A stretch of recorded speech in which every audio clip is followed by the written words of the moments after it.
How to install WhatsApp on iPhone. Hey everybody, welcome to our channel. Today I'm going to guide you through the steps on how you can download and install the WhatsApp application on your iPhone. So without any further ado and delay, let's get started with today's video. Installing WhatsApp on iPhone is a fairly simple task. First of all, make sure you're connected to a stable internet connection. After you've done that, open up your App Store. In the search bar, go ahead and then type in WhatsApp.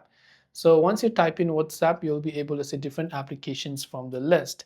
You can see the first app, WhatsApp Messenger. So if you have never installed it, you'll find the Get button. If you have installed and uninstalled it, you'll find the cloud-like download icon right there, which is the arrow icon.